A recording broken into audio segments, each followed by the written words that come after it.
Hello and welcome to today's webcast hosted by the Sales Management Association. Our session will start in just a few moments. If you're not a full member of the association, we encourage you to become one. You can do that at no cost by taking any of our online research surveys. You'll find them on our website at salesmanagement.org. Today's session is one in a series of web-based Sales Management Association presentations that feature practitioners and thought leaders in the field of Salesforce effectiveness. The Sales Management Association is a professional association for sales ops, sales enablement, commercial effectiveness, and sales leadership professions.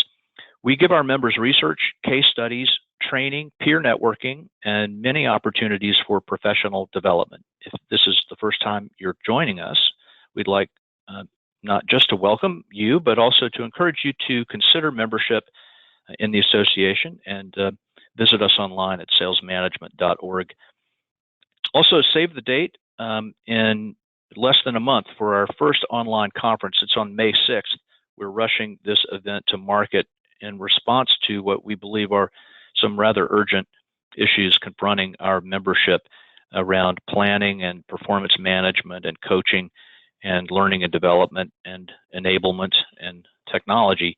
And all those things are things we'll address on the online conference. Tickets for that go on sale tomorrow, April 10th. But if you register today, you may reserve a registration at no cost. You may do that at salesmanagementconference.com. I hope you'll take advantage of that. My name is Bob Kelly. I'm Sales Management Association Chairman. I'm pleased today to welcome back an excellent presenter, Linda Maxwell from Business Efficacy. Linda Maxwell is Chief Executive Officer and co-founder of Business Efficacy, a consulting practice specializing in sales manager enablement in B2B sales organizations of all sizes. For the past 20 years, Linda has led the design and delivery of Business Efficacy's sales management tools, processes, and development services. So Linda Maxwell from Business Efficacy, it's really great to have you with us. It always is. And I want to thank you for being here today and welcome you. Thank you. Thank you, Bob. I'm very happy to be here, and at the same time, in a weird sort of way, also very sad to be here talking about this topic.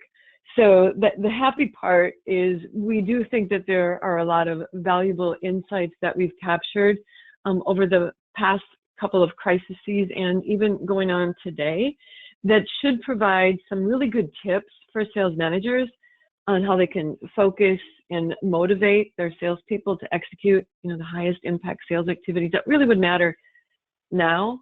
Obviously, I'm sad that we're even talking about this topic. For those of us that were around in sales leadership roles back on 9/11 or the Great Recession, I'm sure everybody on this call was hoping that we wouldn't have to be tapping into that wisdom, but here we are. So my goal today during this webcast is really at the end of it to have given you some very pragmatic, high impact tactics that sales managers can execute right now that would have the most value in helping them move their people forward in a very positive and productive way. So with that, let's first start looking at what the past crises, quite frankly, can even tell us.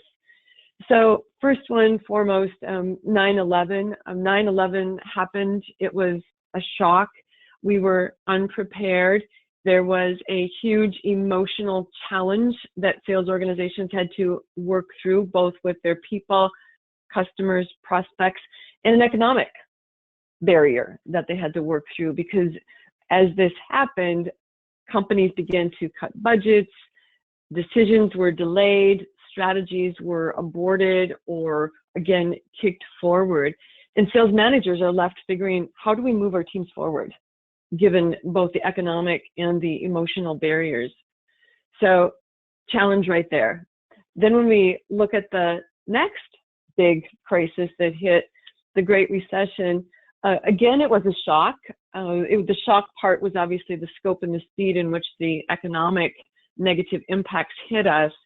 And again, we have this economic barrier that sales organizations are facing, where people are being laid off, buying decisions are being delayed, budgets are being cut, strategies are being aborted or kicked forward a year or two. And there's also an emotional barrier, again, around what could happen or where is this going to lead to. So sales managers, again, are really looking at, okay, so what do we do? How do we move forward? How do we move our teams forward with this economic and this emotional barrier staring us in the face? Which then really brings us right to where we are today. So none of us are surprised in the sense that, yep, this is a shock. Yes, we're unprepared. But again, there's both of these things staring sales managers in the face. You've got the emotional barriers, and the emotional barriers this time are more significant, obviously, than the previous two. But there's this economic barrier as well. And the economics, again, are coming back to some of the basic things. Budgets are being cut, decisions are being delayed, people are being laid off, and strategies are being aborted and kind of kicked forward. And there the sales managers are again, figuring out, so now what? How do I move my people forward? So as we look at those and really step back and say, is there any commonality? We believe that there are three common barriers in those three crises that hindered, impeded, stymied effective execution of sales behavior that really mattered most. So I'm going to look at those three barriers quickly. The first one that you see here that we feel is common to all three is, we're titling it confusion. And this relates to the salespeople really questioning, really wondering, so what is it I'm supposed to be doing? And what specifically does that look like? And as you see some of the questions that are listed there, those are just some of the common questions that are going through the salespeople's minds in any one of these three crises. And those questions are happening on a monthly, weekly, and right now in the current crisis, they're even coming up almost on a daily basis, given how much is continuing to happen so quickly. So this whole challenge of what am I supposed to do as a salesperson? Big time deal, big barrier, big challenge for managers. The second big barrier is, this is kind of the emotional component. We're labeling this one kind of the discomfort. So all the emotions that are going on within our salespeople and the beliefs that they have about what they can and can't be successful doing in order to be productive moving forward. And as in the other two crises that is going on right now as well, those beliefs and emotions are being fueled by media, friends, family, peers.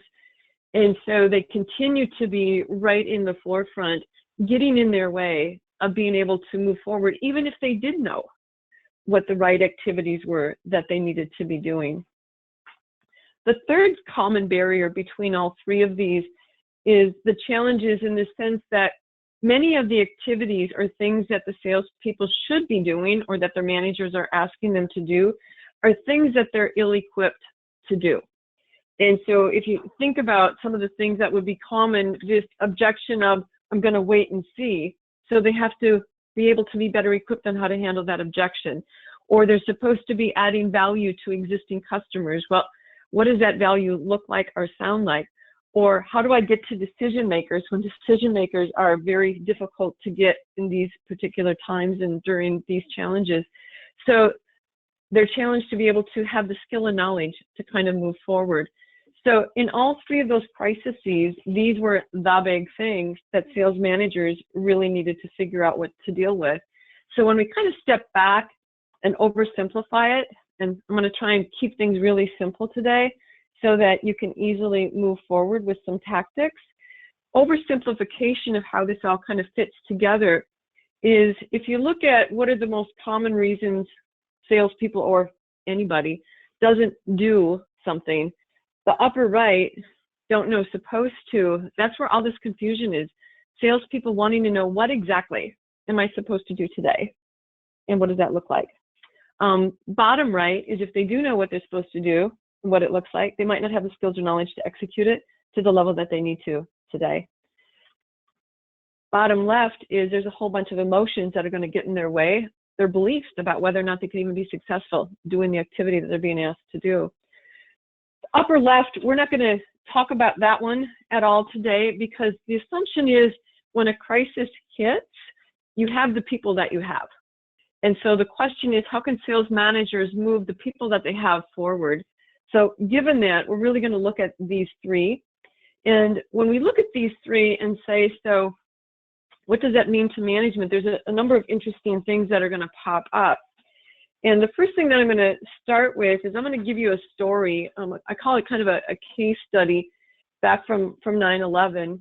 So as many of you on this call can probably recall where you were on 9/11, I was one of those people that was stranded in another part of the country, not able to get back. And while I was there, I decided to do a study of how did sales management teams move forward through the crisis back then.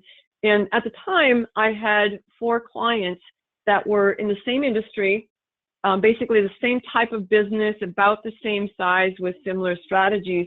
So I decided to study them and see what happened and look at what worked and didn't work. And what was very interesting is those 4 sales organizations went about dealing with the crisis very differently.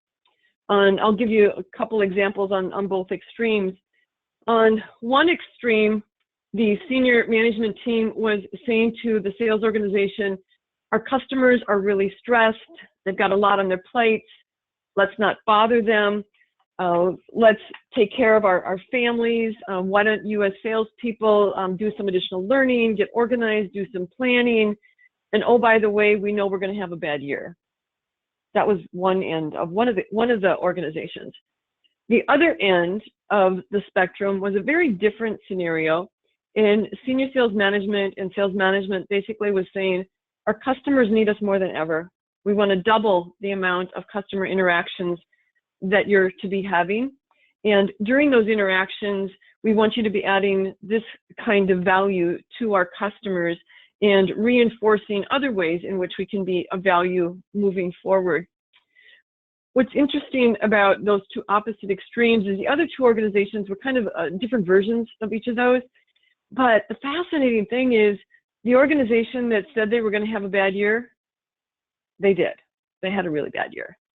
The organization on the other side of the spectrum had a record year, record growth.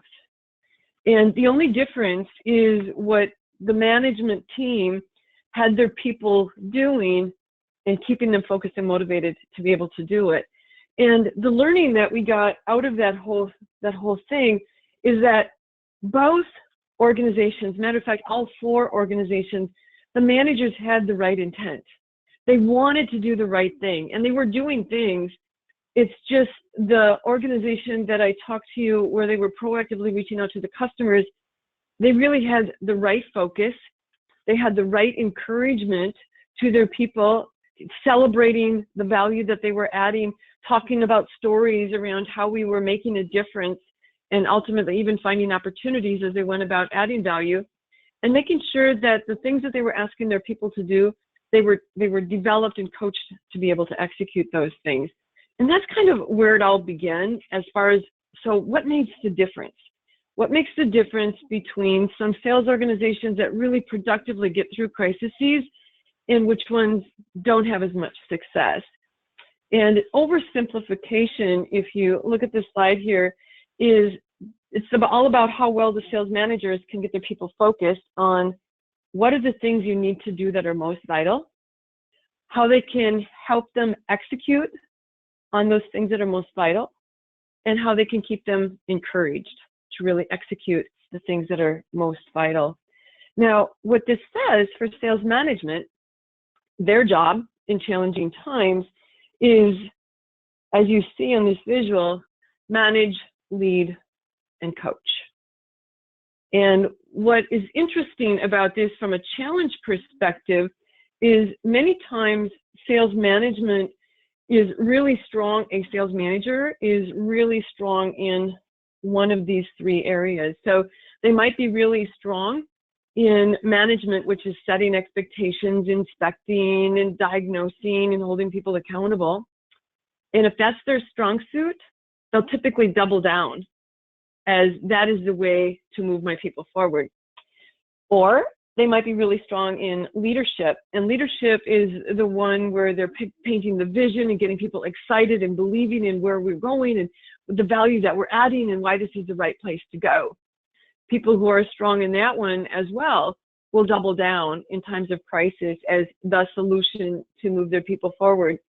And you know where I'm going next. The same thing happens with people who are really strong coaches, where those coaches love to be out there in the field doing pre-call planning and joint calls and post-call debriefs and really doing role plays and modeling. If that's their strength, they're going to double down on that as a means to try and get us through what we're experiencing at this point. And the reality is the job to be done is you really need all three. Because right now, in order for a salesperson to really move forward, they have to know the focus, they have to be encouraged, and they have to be developed to do whatever needs to be done. So that's barrier number one to sales managers moving forward through this crisis, is you have to be doing all three. Many of them are not aware that you need to be doing all three. The second thing is, even if they knew what the barriers might be and what they had to do within those barriers, there's one more component to this whole thing, which is they might not know what it is they need to do within each one of those areas. And the visual that you see here is one that's out there quite a bit. Ignore the percentages, because I'm not sure that the percentages that I've seen out there being published are the important part. The important part of this visual here is sales managers, there's so much that they know. So there's stuff that they know.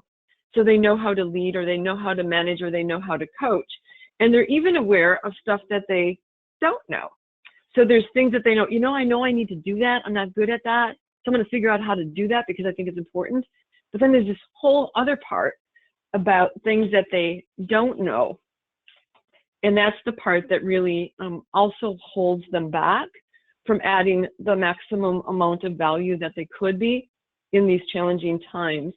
And so what we're going to be looking at is we're going to be digging into what is it sales managers, leaders, and coaches know that's good and will help move forward, but what might they not know that if they did would help them add more value?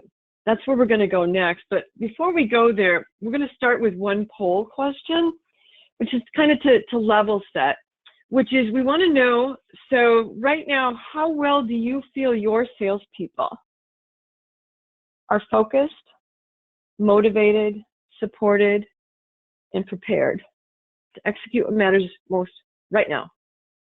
April 9th, how well do you think they are focused, motivated, and supported to do right now? So we'll give you a moment to respond and see what you think. Okay, thank you, Bob. So I like the news that we've got a lot of good. That's awesome. Excited about that. We got quite a large percentage of fair. So thank you for sharing that. And my vision for what we're going to be covering in the next 35 minutes is how can we get more of the good to excellent? How can we get more of the fair to good? And obviously we're thinking about the poor, right? So hopefully we can have tips for everybody that's at every one of those levels. So with that, we're going to start with the management side. The piece about focus, helping people know what they're supposed to be doing, and management being, again, setting expectations, inspecting, holding people accountable. So what everybody on this webcast knows management is supposed to be doing is management's job is to set expectations so people know what they're supposed to do.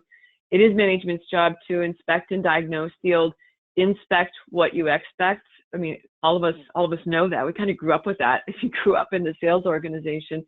And we know that managers are supposed to hold people accountable. So that's the stuff that everybody kind of knows. But the question is, if we know that, what's missing when we have crises that is different in what we have to do in management? And as we reflect back on what did the sales managers do in those successful organizations in past crises and today, because today we are also, business efficacy is continuing to almost on a daily basis see what's working and capturing it. And there's three things that we would say are the big kind of make a difference relative to management. And you see here, it talks about clarify today's expectations. And there's a couple of sub-bullets underneath that. What that's talking about is the need for more detail, going deeper in the dialogue with the salesperson around what the expectation looks like. And let me give you an example. Many of you, I'm sure, at least a lot of our clients and prospects and others that we're out there talking to, are setting an expectation that salespeople are supposed to be reaching out to your customers. Make sure that your customers are okay. Make sure that they know we care about them. Well, that's really good, but is it enough? What this is saying is that the great sales managers go deeper than that. A great sales manager would clarify quantity of outreaches. A great sales manager would describe, so what is the conversation that you're going to have with your customers actually look like? And get into the detail of maybe the conversation includes checking in with the customer, yes, on how they're doing, but then offering them some information that would be of high value, maybe what your organization knows about what's happening right now and how other clients are dealing with it and how you're helping them deal with it. Maybe you'd also be setting an expectation around having a discussion on the implications of some of the insights that you have, listening to clues about other ways in which you might help, and maybe even while you listen for clues, getting a commitment as to when the customer wants you to check back in.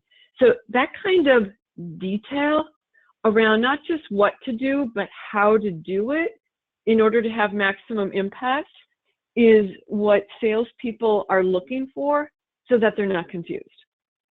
So the get deeper in the dialogue, high importance. The second thing that you see there is the measure of success and the measure of progress. Lots of sales managers would be tempted to, quite frankly, not change expectations around success measures like pipeline levels or closing of business levels.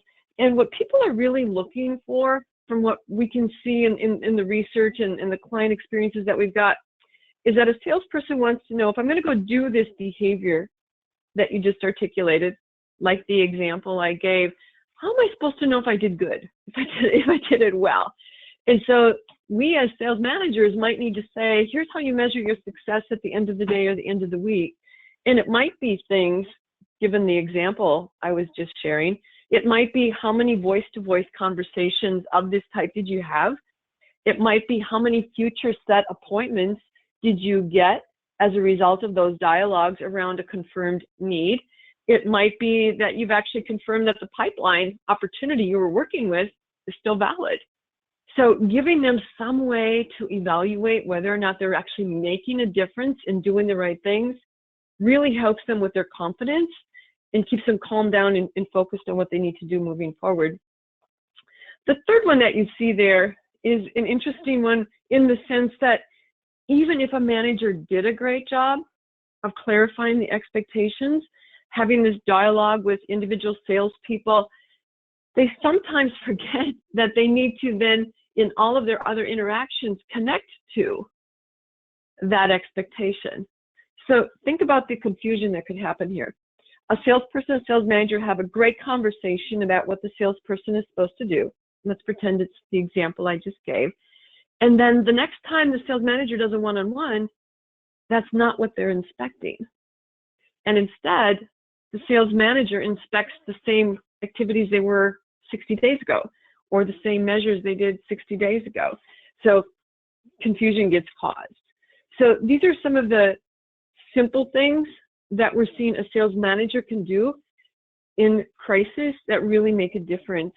And let me give you some examples. And what we're describing at Business Efficacy is we're creating a case study real time. In other words, we are capturing everything that we're seeing and hearing about what works, what doesn't work. So we're kind of, in essence, capturing and building the case study live right now. So as we look at these organizations, what's interesting, and the one on the right is going to be where they're kind of missing it, but they don't know that they're missing it. Again, good intentions, absolutely good intentions, but maybe missed or flawed tactics as we're labeling it. So what you see listed there are things that we know and have seen is going on right now, where organizations are sometimes leaving the salespeople unclear as to, so what is my measure of success? Or they've had these big meetings, sales meetings, talking about this is what you need to do, but they never took that extra step to help an individual understand, so exactly what does that look like for me? Or don't change their one-on-ones based on any new expectations that were put out there. On the other side, what's working, impactful tactics is kind of what we're calling them, is where an entire management team gets really well aligned on, so specifically, what is the sales activity that we need our people doing, and exactly what does it look like, and how are we all going to measure it in the same way, and gets really clear on why that's the right one. And when the entire management team is aligned, then they move it forward, so the entire organization stays synchronized on the efforts that's being put forth. And that gives, again, the salespeople more confidence that they're moving in the right direction. The second item that you see there, in challenging times and in crises, hearing something once is definitely not enough. So the best organizations right now are saying it over and over and over again, not letting people forget about the positive thing that they're supposed to be impacting and doing. And I'm most excited, quite frankly, about the last one that you see there, managers of managers, because we all know that a sales manager can be doing all the right things, but if their manager is on a different page around what is supposed to be happening and how things are being measured, it just slows the whole thing down. So in order to make sure that an entire organization is focused, we need to be mindful of what the change needs to be and expectations at every one of the different levels. So with that, we'd like to take an opportunity to ask another poll question. And this time it's around management. So as you look at your organization and you say, so if we were going to be even better in creating focus, what needs to be done better if we're going to take it up a notch to reduce confusion, increase focus on what our salespeople need to do today? Of the things that I just went through, what are your thoughts? And that third bullet is integrate clarified expectations and progress measures into one-on-ones. Looks like we missed that little piece. So the third bullet is integrate clarified expectations and progress measures into one-on-ones. Interesting, all over the board as far as what needs to be done. The one that's lowest is modify the measures of success. Interesting. So what I'm excited about with what we're seeing here is there's an opportunity potentially for each of us in different areas in order to take our teams to the next level. So excellent. Well, let's move on and go to the second component of management, leadership, and coaching. We're going to next look at leadership. And leadership, as we're defining it here, is all about what you do to motivate and inspire an individual, really answering that question for them. Why would I want to do this? Or why would I overcome my discomfort and fear about something? And I do want to just point out as well that when I'm talking about leadership management and coaching, most all of us on this call could have an interesting debate as to what the definition of leadership is, or management is, or coaching is. I am trying to pull them apart at the very basic level so that we can have a conversation about the essence of the outcome. So leadership, obviously, the outcome is about making sure people are motivated and inspired. Coaching, our outcome is making sure that people are equipped to really be able to execute, and management being our people are really focused. So I do want to acknowledge that I am being bold in my simplicity in how I'm looking at leadership management and coaching. But again, hopefully that's giving us some better insight to quickly think about different tactics. So as we look at what is stuff that leaders already know the importance of answering the big why question. We have to start with why, right? And they obviously know the importance of celebrating and acknowledging progress, milestones, accomplishment. And they know that it's really important to be positive and confident about the path forward in times like this. So the question is, what is it they maybe don't know about leading in these kinds of times? So let's look at what those might be. The why is a little bit different in the sense that they need to go almost prove that what they're suggesting gets done is the right answer. And let me give you an example on that one again.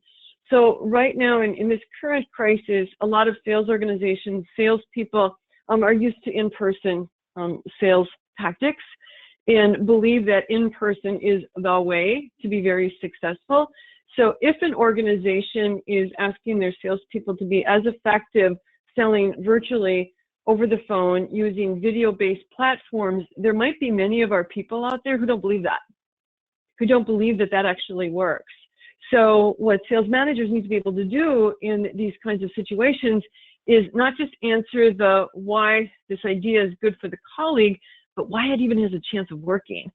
And so examples that I have clients and I've heard out there around this topic of you can be successful doing virtual selling runs everything from sales meetings now are celebrating successes and having people share how they were successful selling remotely using video or other platforms.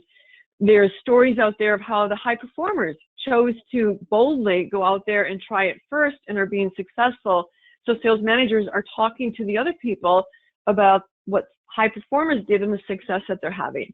Another example, and I thought this one was really pretty ingenious, quite frankly, which is having the inside sales team train and give tips to the outside sales team, because the inside sales team has been selling virtually at their job. And so I thought that was a creative way in which to begin to convince people that, yes, this could work. So we have to be more mindful of the beliefs that people might have that go behind why they might not be willing or convinced that they need to do something. The second item that you see there speaks to check-ins. When people are emotionally challenged, and let's just talk about the discomfort, the pace in which they're having to do things, the fear that they've got going on, it makes a really big difference if the leader is checking in on them more frequently. So whatever the frequency was that your sales leader may have been checking in, just assume it needs to increase. And what you see there is there's no question that people are saying if you visually connect with people, like their video, that's the most powerful, followed by an audible, conversation. And obviously then the least would be the chats and the texts and the emails. But the point is that they need to be really connecting in with their people and reinforcing that they believe people can actually get this done. And the last one is being positive, constantly positive, because that's what people are looking for, is they're looking for that hope. So if we go back to our scenarios here about what are some things that we see going on right now where there's good intentions, absolutely good intentions, it's just not making the right difference. The first one that you see, there's a question that we've been getting a lot, which is sales managers need to empathize with the fears that their people have about what's going on right now.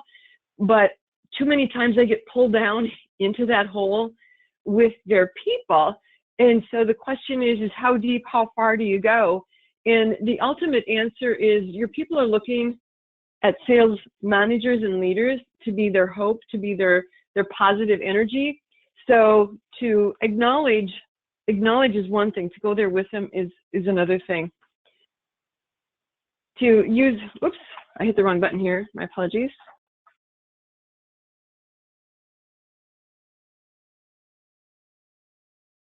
There we go. So I want a couple things yet on the right-hand side about what's not working for sales leaders. Email. Right now, most of you all know that a message, only 8% is words. So in these kinds of times, real encouragement is better done when it's voice-to-voice or the visual component.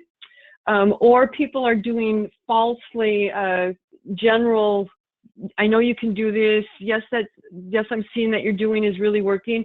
It doesn't enable people to actually put something better into practice or to keep doing something because they don't know what you were really focused on.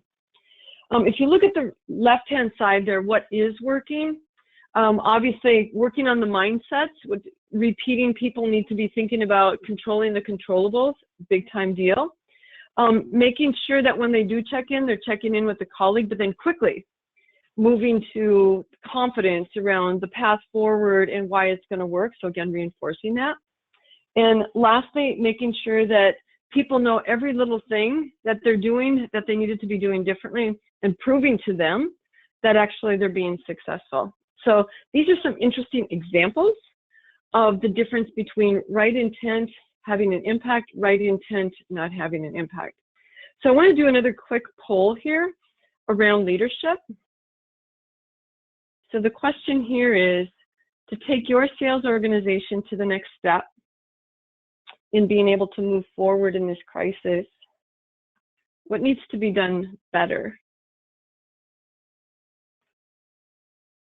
Again, very, very diverse. Although this one is the most interesting. That all of the above has the largest percentage this time. We didn't have that on the other one. So again, hoping that you're getting some pragmatic tips that you can either implement yourself or that you can pass on to your team. So thank you.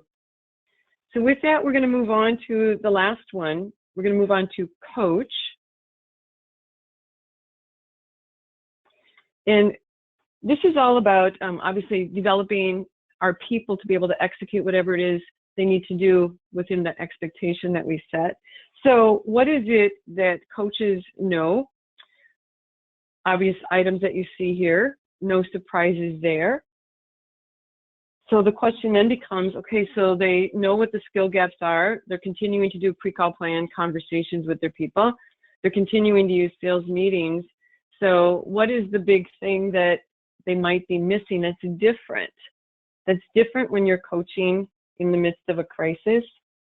The three biggest things that we're seeing going on that are different both in the past and today is the speed in which, the number one, the speed in which the gaps are getting tackled and how creative, quite frankly, people have to be to get them tackled. And again, I'm going to come up with an example here, and I'm going to piggyback on this whole virtual selling, which has many of the face-to-face, in-person salespeople really challenged. And I know many of you on this call don't have that situation, but it's an interesting example that's pretty easy to understand. So if we have salespeople who are used to in-person and now they have to do it virtually on some kind of technology platform, they need to be trained as quickly as they can. Waiting for them to be trained for 30, 60, 90 days just feeds their beliefs that they might not be able to be successful in these times. I've seen some really creative ways, just in that example, where you all of a sudden have salespeople that are doing the training or peers or sales managers. So wherever you might be able to get it, but what isn't going to happen is that the training department should be counted on to fulfill a lot of these different items that need to be done. The second item, pre-call planning, what this one is talking about is we're assuming that some kind of behavior had to be done differently, kind of going back to focus like we talked about earlier. And if there's a different behavior or activity that has to be done, and if we had to provide some training for them to be able to do that activity, that means the pre-call plan conversation has to be different. And so many times the managers, when they're doing pre-call plan conversations, are so used to having a certain routine to the conversation, and they need to be mindful of the fact that now the pre-call conversation needs to directly connect to whatever the behavioral expectation is, and maybe the tool or maybe the content of the messages within the activity that needs to be done. So there needs to be a a mindful shift in what the pre-call conversation focuses on so that it tightly connects to the new focus. And the last item that you see there is, quite frankly, in this environment, and this is different than the other two crises, with so much of it now having to be virtual, given we're in the shelter-in-home scenario, sales managers might be able to do more joint calling when you think about it. But they need to make sure that when they're doing it, they're really tying it to the new expectations that they're trying to get their people comfortable and successful and effective at doing. And the interesting thing, the timely post-call debriefs, this has been one that, again, given today's crisis, is most unique. Somebody said it to me really well the other day, where they were saying, you know what, we're so used to doing post-call debriefs on the drive back to the office. Well, if we're not doing the drive back to the office, when are we going to do the debrief? And so the whole point was, this sales coach was very mindful of the need to schedule time to actually do debriefs, because if they were listening in on a call, maybe that went from 2 to 3, at 3 o'clock, the manager was probably getting on another call. So again, just being very mindful of what we need to be doing in order to be successful. And those post-call debriefs, I'm going to pitch post-call debriefs. What I'm seeing the best coaches do right now is they are really spending quality time on the debriefs so that people understand what was it they did that worked and why should they continue it. What is the one thing they need to do differently that would improve their impact, and how can they get the help? So post debriefs in these kinds of situations being very, very powerful. So let's again look at the case study that's going on right now live. And what are we seeing as good intent? I've already kind of mentioned these. So good intentions, but quite frankly, if we have good intentions, but they're the wrong kind of tactics, we're not going to have an impact. So what are the best ones doing that we're seeing out there right now? They're quickly, just in time, tackling whatever the big skill or knowledge gap is in a very pragmatic way, creative in how they get it. They have completely changed their sales meetings. One of the best examples they have of this one is an organization that does in-person selling, has to now sell like everybody else does, virtually, video-based. Well, what they're doing is the sales meetings now are done via video, and they're doing role plays via video, and they're doing all the different kinds of exercises, all the things they used to do, but now having to do it using the current platforms. So that's an example of kind of reinventing what you do to have multiple purposes. And the last one is that managers are actually stepping up to doing a lot of the modeling of the new behaviors while they're out there doing the pre-calls, joint calls, and observations. So kind of being willing to say, I needed to learn this too, and I'm willing to model it and give it a try just like my team is. So as we look at this one last poll question here, and then we'll be opening it up for questions. So this one's about sales coaching. So if you looked at your team and you said, if we were going to take it up a notch, what would need to be done to better address the salespeople's challenges and really develop them in the things that matter most right now? Okay, again, very diverse set of answers and responses. I'm looking at this as a very positive sign, in that hopefully what all of you are seeing as we look at this is there's some really simple things we can do that would have a positive impact. And it's a variety of things, but all of them are quite simple and quite doable. So with that, let me just have a closing comment, and then, as Bob said, open up for any questions that there might be out there. So in summary, before we open it up for questions, number one is the job to be done by sales management in challenging times really does require that we be very strong managers, leaders, and coaches. And the simple thing that we need to be very, very mindful of is there's some things that we have to do differently in clarifying expectations, inspiring their execution, and how we need to prepare and support them. So our goal here was really to give you some ideas that you could immediately implement. However, we also do want to let you know that we are offering a 30-minute complimentary consultation. If any of the things that I've been sharing you would like to get into a conversation about, we would be happy to do that. So feel free to contact us. There are many additional examples and tactics, but we tried to pick some of the few most simple ones that really we were seeing having the biggest impact. So thank you for listening. And Bob, I'll turn it back over to you to see what questions we may have. First one, are there any data or is there research that suggests one of these areas, manage, coach, lead, that provides greater lift than others?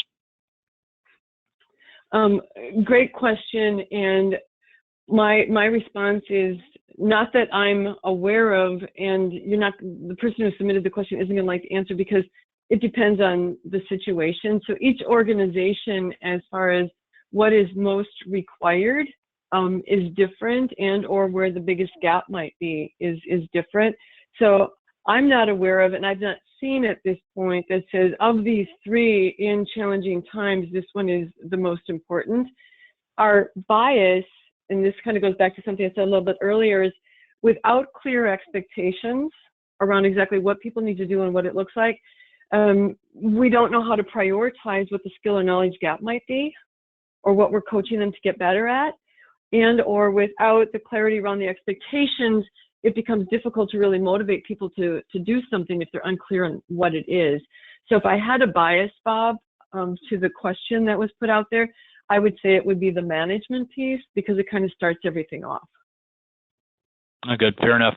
Let's go to the next question, which is, do you have any recommendations on how we can continue to ensure clients and prospects are engaged with us while still being sensitive to the issues that they may be facing? Okay, that question is probably one of the most common questions that I see sales managers really thinking through, because they don't want to be in these challenging times insensitive to what customers might be going through.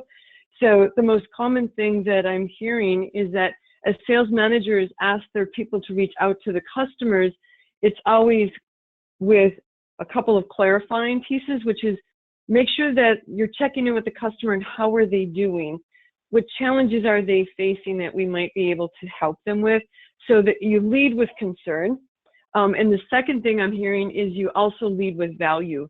So to be prepared to share with them something that might be relevant, that gives them insight, that better equips them to move forward or be confident in kind of where they're at. Then you can see where the conversation takes it.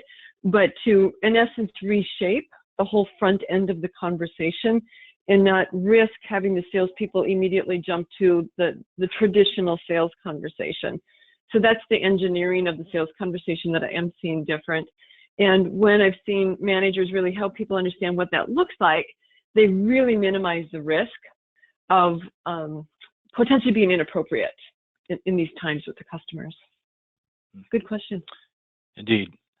Next question is about motivation, Linda. The question is, how can we have more motivation tools? Or I think they're asking, how can we better motivate people? Since the sales force usually has commissions, which they are not receiving now. So what other tools might be useful to help keep motivation up? Well, that's a really insightful question. So yeah, there's a lot of things that sales managers, leaders can typically rely upon, like incentives and commissions and things like that. So the things that right now they're going to have to be working on are things that are less tangible. So it's not going to be money, so to speak. It's going to be more the